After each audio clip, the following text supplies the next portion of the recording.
Good morning student, मैं Anshu sir और आज हम देखेंगे फाइबर्स क्या होते हैं। आपने एक चैप्टर पढ़ा होगा, ठीक है, fibres, synthetic fibres and plastic का। ठीक है, जो भी बच्चा 9th क्लास की तैयारी कर रहा है, ठीक है, किसी भी एंट्रेंस एग्ज़ाम की, या फिर 8th क्लास में है, या फिर किसी भी कंपटीशन की तैयारी कर रहा है, यहाँ ये वाला चैप्टर आता है सिंथेटिक फाइबर्स एंड प्लास्टिक। वो ये वीडियो उसके लिए बहुत ज़्यादा बेनिफिट जो है प्रोवाइड करेगी, बहुत ज़्यादा इंपॉर्टेंट है उसके लिए। आप आराम से देख सकते हैं। मैं अंशु सर, माई टीचर के नाम से हमारा यूट्यूब पर चैनल है, @माई टीचर अंशु सर के नाम से आप यूट्यूब पर सर्च कर सकते हैं। डिफरेंट टाइप के सब्जेक्ट, डिफरेंट टाइप की क्लासेस आपको देखने को मिल जाएंगी। तो फाइबर्स क्या होते हैं? फाइबर्स होते हैं छोटे छोटे रेशे। फाइबर्स से मिलके बनता है फैब्रिक, और उन्हीं फैब्रिक से बनते हैं कपड़े। अब ये फाइबर दो तरह के होते हैं, नेचुरल फाइबर भी होते हैं और सिंथेटिक फाइबर भी होते हैं। जिन्हें हम आर्टिफिशियल फाइबर्स भी कहते हैं और इन्हें मैन मेड फाइबर्स भी कहते हैं। यानी कि केमिकल रिएक्शंस करके, हमें केमिकल्स को यूज़ करके हमने ये फैब्रिक बनाए हैं, जिनसे हम कर्टेंस हैं, बहुत सारे कपड़े हैं, तरह तरह के साड़ीज़ हैं, ठीक है, साड़ीज़ वगैरह हैं, या फिर हाउस और आर्टिकल्स वगैरह बनाते हैं। The cloth which we wear are made of fabric, वो कपड़े जो फैब्रिक से मिलकर बने हुए होते हैं, और फैब्रिक बना हुआ होता है फाइबर से छोटे छोटे। इज ऑब्टेन फ्रॉम नेचुरल भी होते हैं, वो आर्टिफिशियल भी हैं, जिनसे हम क्या है, बहुत सारे हाउस होल्ड आर्टिकल या फिर कपड़े जो है तैयार करते हैं। नेचुरल फाइबर में, ये यहाँ गलत है, ये नेचुरल फाइबर में कौन कौन से आते हैं? नेचुरल फाइबर में आता है जी, सबसे पहले कॉटन आता है, ठीक है, कॉटन प्लांट से कॉटन मिलती है, जूट भी आपको मिलता है और वूल भी। ये सब क्या है? आपके नेचुरल फाइबर हैं। ये सब क्या है? आपके नेचुरल फाइबर है। वहीं आर्टिफिशियल फाइबर अगर हम पढ़ें तो आर्टिफिशियल फाइबर्स जो यूज़ होते हैं, जो पैराशूट में यूज़ होते हैं, ठीक है, एक्राइलिक हो गए, नायलॉन हो गए, रेयॉन हो गया, पॉलिस्टर हो गया, ये सब क्या होते हैं? आर्टिफिशियल सिंथेटिक फाइबर होते हैं। अब बात आती है, जब नेचुरल फाइबर्स हमारे पास थे तो सिंथेटिक फाइबर्स की ज़रूरत क्यों पड़ी? देखिए, उसके लिए आपको ये कहानी देखनी पड़ेगी, और स्टोरी आपसे कहती है the story of silk worm. Silk worm की एक स्टोरी है। सिल्क वॉर्म जो होते हैं, जो सिल्क जो हमें प्राप्त होती है वो कोकून से होती है। यानी 10 किलोग्राम कोकून मटेरियल अगर हमें मिले, तब जाके 1 किलोग्राम सिल्क तैयार होगी। तो जाहिर सी बात है, ये बहुत एक्सपेंसिव होते हैं। जो नेचुरल फाइबर जो होते हैं वो एक्सपेंसिव होते हैं, चाहे वो कॉटन हो, चाहे वो जूट हो, चाहे वो सिल्क हो, एक्सपेंसिव होते हैं। और बहुत ज़्यादा एक क्या है, इसमें प्रोसेस लगता है इनको जो तैयार करने में। इसी वजह से कुछ रिएक्शंस, केमिकल रिएक्शन यूज़ करके, केमिकल यूज़ करके, या फिर कहीं ना कहीं से हमने जुगाड़ करके ह्यूमन बींग्स ने क्या किया, एक सिंथेटिक फाइबर्स तैयार किए, और उन सिंथेटिक फाइबर्स से फैब्रिक बनाए, और उनसे जो कपड़े तैयार किए जाने लगे, कर्टेंस तैयार जाने लगी, और डिफरेंट टाइप के हाउस होल्ड आर्टिकल्स तैयार किए जाने लगे। नेचुरल फाइबर्स है जो कि हमें जो किससे मिलता है, सिल्क वॉर्म से मिलता है। 10 किलोग्राम कोकून मटेरियल से 1 किलोग्राम सिल्क तैयार होता है, जिनसे सिल्क बहुत कॉस्टली होती है, मटेरियल होता है, जो कि यूज़ किया जाता है सारी टाइज वगैरह में, ठीक है। ये जो प्रोसेस है बहुत डिस्कवर्ड, फर्स्ट जो डिस्कवर्ड हुआ था वो चाइना में हुआ था, ठीक है, सीक्रेट ऑफ टाइम। इसीलिए हमें जो है सिंथेटिक फाइबर्स की ज़रूरत पड़ी, ताकि हम ज़्यादा से ज़्यादा कम पैसों में, चीप में जो है हम क्या कर सकें, ज़्यादा से ज़्यादा क्या कर सकें, यूज़ कर सकें। इसीलिए हमें सिंथेटिक फाइबर्स की ज़रूरत पड़ी, क्योंकि नेचुरल थोड़े महंगे थे, प्रोसेस बहुत लंबा था। तो केमिकल्स को यूज़ करके हमने कैसे न कैसे सिंथेटिक फाइबर बनाए। अब वो सिंथेटिक फाइबर हो या कोई भी फाइबर हो, बनता कैसे है? सबसे छोटी यूनिट होती है मोनोमर। मुझे छोटे छोटे छोटे छोटे आपको ये दिखाई दे रहे हैं, इन मोनोमर्स से मिलके जो क्या बनते हैं, पॉलीमर्स बनते हैं, ठीक है। ये बनते हैं, क्या बनते हैं? पॉलीमर बनते हैं, ठीक है। पॉलीमर एक लार्ज मॉलिक्यूल होते हैं, made up of small repeating monomers. Monomer से मिल के क्या है, पॉलीमर्स बनते हैं। पहले मान लो जो मोनोमर्स, मोनोमर से बने पॉलीमर्स, पॉलीमर से बने फाइबर, और फाइबर से फैब्रिक तैयार हुए। और वो फैब्रिक क्या होते हैं? सिंथेटिक भी हो सकते हैं, वो क्या होते हैं? नेचुरली भी हो सकते हैं। जैसे कि इसका एग्जाम्पल है, पॉलीथीन फ्रॉम इथीन से बना है, और जो इथीन फ्रॉम पॉलीथीन।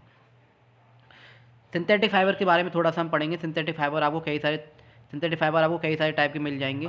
जैसे कि synthetic fibre or man made fibre भी बोलते हैं, आर्टिफिशियल फाइबर भी बोलते हैं, जो कि बहुत सारे पॉलीमर से मिलके जो है बनते हैं। ये आपको फाइबर तैयार होते हुए दिख रहा है। केमिकल्स हम यूज़ करते हैं, नायलॉन हो गया, पॉलिस्टर हो गया, एक्राइलिक हो गया, रेयॉन हो गया, ये सारे सिंथेटिक फाइबर के एग्जाम्पल हैं।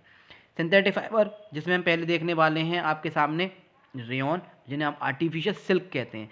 सिल्क बहुत महंगा था, तो हमें कुछ ना कुछ जुगाड़ करके हमने क्या किया, जो जो आपने वुड देखा है, जो पेड़ का जो हिस्सा होता है, उसके जो बीच का जो हिस्सा होता है ना, ये यहाँ का, उसे वुड पल्प बोलते हैं। और वुड पल्प में हमने केमिकल्स यूज़ करके कुछ फाइबर्स तैयार किए, और उन फाइबर से फैब्रिक तैयार हुआ, इस तरह का एक कपड़ा तैयार हुआ। ये made from wood pulp, look like a silk, ये सिल्क की तरह लगता है, दिखता है। क्लोथ और कर्टेन वगैरह यूज़ उसमें जो है बनाने में यूज़ किया जाता है। ये चीप होता है, सस्ता होता है सिल्क से, और सिल्क की तरह ही बिल्कुल दिखता है। सिल्क महंगा होता है, इसलिए हर कोई जो है एफर्ड नहीं कर सकता सिल्क को, इसलिए जो है हमने रेयॉन जो है बनाया। ये एक सिंथेटिक फाइबर है जो मैन मेड जो है एक्टिविटी करके बना है। फिर आता है नायलॉन। ये क्या है, ये भी एक सिंथेटिक फाइबर है, इसमें भी हमने केमिकल यूज़ करके बनाया है। ये फर्स्ट फुली सिंथेटिक फाइबर है, बहुत स्ट्रॉन्ग होता है और इलास्टिक होता है। रोप्स में, पैराशूट्स में, सीट बेल्ट्स वगैरह में इनको बनाने में हम नायलॉन का यूज़ करते हैं। जो पहाड़ वगैरह पे जो पर्वतारोही वगैरह होते हैं, जो चढ़ते हैं, ये रोप वगैरह यूज़ करते हैं। बहुत मजबूत जो है इनसे जो है रेशे तैयार किए जाते हैं, जो कि नायलॉन उन्हें हम कहते हैं। अच्छा, फिर आया है पॉलिस्टर आपका, ये भी एक सिंथेटिक फाइबर है, ये भी हमने तैयार किया। रिंकल फ्री होता है, रिंकल फ्री फाइबर है, पॉपुलर इन क्लोथिंग। टेरेलिन एक इसका एग्जांपल है। फिर बात आई एक्राइलिक की, ये भी एक सिंथेटिक फाइबर है, ठीक है, वुड लाइक सिंथेटिक फाइबर। जैसे ये जो है वूल लाइक होता है, जैसे पहले हम वूल यूज़ करते हैं ना, पहले हम क्या है वूल के कपड़े बहुत पहना करते, वूल के स्वेटर वगैरह हो गए ये सब। अब आपको नया जो सिंथेटिक फाइबर्स यूज़, अब आपको नया आपको जो दिखता है, इसमें जो हमने केमिकल्स वगैरह यूज़ करके वूल में एक नए जो है क्या है फाइबर्स तैयार किए हैं, जो स्वेटर्स, ब्लैंकेट्स वगैरह, बेडशीट वगैरह आपको देखने को इनकी बहुत सारी मिलती हैं। तो ये थे सिंथेटिक फाइबर 4 तरह के, जो कि हमने नेचुरली जो फाइबर थे उनमें जो है केमिकल यूज़ करके बनाए, या फिर नए नए जो है क्या है कुछ ना कुछ यूज़ करके हमने बनाए हैं। प्रॉपर्टीज़ होती है सिंथेटिक फाइबर्स की। सिंथेटिक फाइबर और प्लास्टिक की कुछ प्रॉपर्टीज़ आपको दिखेंगी। स्ट्रॉन्ग होते हैं, ड्यूरेबल होते हैं, बहुत लंबे समय तक चलने वाले होते हैं, हल्के होते हैं, वाटर रेजिस्टेंस होते हैं, यानी जंग नहीं लगती, बहुत सस्ते होते हैं नेचुरल फाइबर से, और इजीली मेंटेन हो जाते हैं। डिसएडवांटेज अगर देखें तो डिसएडवांटेज आपके यहाँ दे रखे हैं। नॉन बायोडिग्रेडेबल होते हैं, अपने आप नेचुरली डिकम्पोज नहीं होते, पॉल्यूशन कॉज करते हैं, अगर हम इन्हें जलाएंगे तो एनिमल्स के लिए हार्मफुल होते हैं, और जो अगर इन्हें बर्न करोगे तो पॉइजनस गैस इसमें से निकलती हैं। ये उसके क्या है डिसएडवांटेजेस हैं। अब हम थोड़ा सा पढ़ेंगे प्लास्टिक के बारे में। प्लास्टिक भी एक सिंथेटिक मटेरियल से तैयार होती है, कुड बी माउल्डेड, इसे हम माउल्ड कर सकते हैं, पिघला के किसी भी शेप में ला सकते हैं। अब प्लास्टिक भी आपको 2 तरह से मिलती हैं। एक होती है थर्मोप्लास्टिक, जिसे पिघला के सॉफ्ट करके हम बार बार अगेन एंड अगेन किसी न किसी फॉर्म में ले आते हैं, जैसे पॉलीथीन हो गया, पीवीसी हो गया। लेकिन एक होती है थर्मोसेटिंग प्लास्टिक, ये टाइप होता है जिसे हमने अगर एक बार आकार दे दिया, या फिर ये एक बार जो अपने आकार में आ गई तो दोबारा से सॉफ्ट नहीं होने वाली।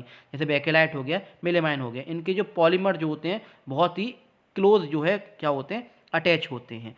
तो प्लास्टिक 2 टाइप्स की आपको देखने को मिलती हैं। अब हम बात करेंगे प्लास्टिक और एनवायरनमेंट का, क्या प्लास्टिक का एनवायरनमेंट पे क्या अफेक्ट पड़ता है। तो अफेक्ट बहुत पड़ता है जी। Plastic do not decompose naturally और पॉल्यूट करता है लैंड एंड वाटर को। तो इसमें हम जो है क्या है 5R प्रिंसिपल हम जो है इसे हमें यूज़ करना चाहिए। 5R प्रिंसिपल हमसे क्या कहता है वो हम देखेंगे। देखिए 5R प्रिंसिपल हमसे कहता है कि रिफ्यूज़ करो, कम से कम जो यूज़ करो, से नो प्लास्टिक यूज़ नहीं करेंगे। रिड्यूस करो, यूज़ लेस प्लास्टिक, ठीक है। यूज़ अगेन एंड अगेन, कोशिश करो अगर आपके यहाँ कोई प्लास्टिक की पॉलीथीन वगैरह तो उसी को ज़्यादा से ज़्यादा इस्तेमाल करो, नई नई बार बार यूज़ ना करें। रीपर्पज़ के लिए दें, कबाड़ी वाला आए या कुछ आए प्लास्टिक उसको दे दें, ताकि वो रिसाइकल होके कहीं ना कहीं से आ जाए। 5R रूल तो हमें यूज़ करना चाहिए, ताकि हमारा इन्वायरमेंट, हमारा जो प्लानट है वो सेफ रहे, पॉल्यूटेड और लैंड वाटर जो है ना हो, लैंड और वाटर जो पॉल्यूटेड ना हो। इस चीज़ को हमें याद रखना चाहिए। तो ये 5R प्रिंसिपल जो है आप जो याद रख तो 5R प्रिंसिपल जो है आप इसे याद रखेंगे, ठीक है। ये किस लिए, प्लास्टिक को एनवायरनमेंट से बचाने के लिए। प्लास्टिक डू नॉट डिकम्पोज नहीं होती, इसलिए रिफ्यूज़ मना करें, कम करें, पुनः उपयोग करें, नया उपयोग करें और पुनः चक्रण उसका करें। तो इन चीज़ों का आप बहुत ही विशेष तौर पे ध्यान रखें। कुछ कैरेक्टरिस्टिक्स भी होती हैं प्लास्टिक की। प्लास्टिक की कैरेक्टरिस्टिक्स क्या होती हैं, बहुत एडवांस होती है प्लास्टिक, है ना, बहुत एडवांस होती है प्लास्टिक, नॉन रिएक्टिव होती है प्लास्टिक, स्ट्रॉन्ग होती है, ड्यूरेबल होती है, बहुत लंबे समय तक चलने वाली होती है। प्लास्टिक इस पुअर कंडक्टर होती है, इसलिए हम इलेक्ट्रिक वायर वगैरह या फिर इलेक्ट्रिक अप्लाइंसेस में प्लास्टिक का बहुत ज़्यादा यूज़ कर सकते हैं। और प्लास्टिक जो है पुअर कंडक्टर होती है, मैं बता चुका हूँ। ये सारी प्रॉपर्टीज़ थी किसकी, प्लास्टिक की। इन सब चीज़ों को याद रखिएगा। फिर आपके सामने कुछ जो है टर्म्स आती हैं जो कि आपको याद होनी चाहिए। ये टर्म्स मैं आपको बताए दे रहा हूँ, जिसमें पहले आता है आपका नेचुरल फाइबर। अब आपको समझ में आया होगा, नेचुरल फाइबर वो होते हैं जो हमें नेचुरली मिलते हैं, जिनके हम प्लांट ग्रो करते हैं या फिर हमें नेचुरली प्रोवाइड हो जाते हैं, चाहे वो प्लांट से हों चाहे वो एनिमल से हो। जैसे वूल हमें शीप से मिल जाता है, कॉटन का प्लांट हम लगाते हैं, जूट भी हमें मिल जाता है, जिनसे क्या होता है हम फाइबर तैयार करते हैं, फाइबर से फैब्रिक बनते हैं, और फैब्रिक से हम जो बहुत सारे हाउस होल्ड आर्टिकल्स और बहुत सारे जो है क्या है आपको क्लोथ्स वगैरह देखने को मिलते हैं। कॉटन हो गया, वूल हो गया, ये सब क्या है, नेचुरल फाइबर हैं। ठीक है जी। वहीं अगर हम पढ़े सिंथेटिक फाइबर, सिंथेटिक फाइबर क्या है, नेचुरल फाइबर का प्रोसेस थोड़ा लंबा होता है, ठीक है, और साथ के साथ जो है बहुत क्या है, एक्सपेंसिव होता है, इसको संभालना थोड़ा मेंटेन करना थोड़ा ज़्यादा टफ होता है। इसलिए हमने सिंथेटिक फाइबर केमिकल्स को यूज़ कर करके हमने बनाए, चाहे वो नायलॉन हो, चाहे वो पॉलिस्टर हो, चाहे वो रेयन हो, चाहे वो एक्राइलिक हो। मैन मेड फाइबर बोलते हैं, आर्टिफिशियल फाइबर भी बोलते हैं, केमिकल्स को यूज़ करके हमने जो है ये तैयार किए हैं। ठीक है। उसके अलावा ये बहुत शाइनी भी होते हैं, इनकी अलग अलग प्रॉपर्टी होती है, बहुत शाइनी होते हैं, बहुत स्ट्रॉन्ग होते हैं, ड्यूरेबल होते हैं, बहुत लंबे समय तक चलने वाले होते हैं। ठीक है। एक है पेट्रोकेमिकल्स की। पेट्रोकेमिकल्स क्या होते हैं जी, पेट्रोकेमिकल्स होते हैं केमिकल ऑब्टेन्ड फ्रॉम पेट्रोलियम और गैस। वो केमिकल जो हमें पेट्रोल और गैस से प्राप्त होता है जब ऑयल रिफाइनरी होता है, ऑयल रिफाइनरी वगैरह में ये आपको प्राप्त होते हैं। फिर बात आएगी आपके सामने बायोडिग्रेडेबल। बायोडिग्रेडेबल क्या है, सब्सटेंस डेट डिकम्पोज नेचुरली, जो नेचुरली डिकम्पोज हो जाते हैं, चाहे वो पेपर हो, वेजिटेबल वेस्ट हो वो। नॉन बायोडिग्रेडेबल जो अपने आप जो है नेचुरली डिकम्पोज नहीं होते, चाहे वो प्लास्टिक हो, चाहे पॉलीथीन क्या होता है, एक प्लास्टिक होती है जो कि पेट्रोकेमिकल्स यूज़ करके बनाई जाती है। जैसे प्लास्टिक बैग, कैरी बैग वगैरह जो होते हैं आप मार्केटिंग में ले जाते हैं, या फिर फ्रूट्स वेजिटेबल वगैरह लेके आते हैं, वो उससे जो है आप ये जो उसी से जो है बनती हैं, ये पॉलीथीन आपको दिख रही हैं। तो पेट्रोकेमिकल से यूज़ करके, ठीक है, एक पेट्रोकेमिकल्स से यूज़ करके फाइबर्स में इनको जो बनाया जाता है। फिर एक लास्ट आता है आपका टेरिलिन। टेरिलिन बहुत चलता है, एक सिंथेटिक फाइबर है, ठीक है, स्ट्रॉन्ग है, रिंकल फ्री है, पॉलिस्टर फैब्रिक है, पॉलिस्टर से मिलकर बना हुआ होता है, जिसे हम टेरिलिन कहते हैं।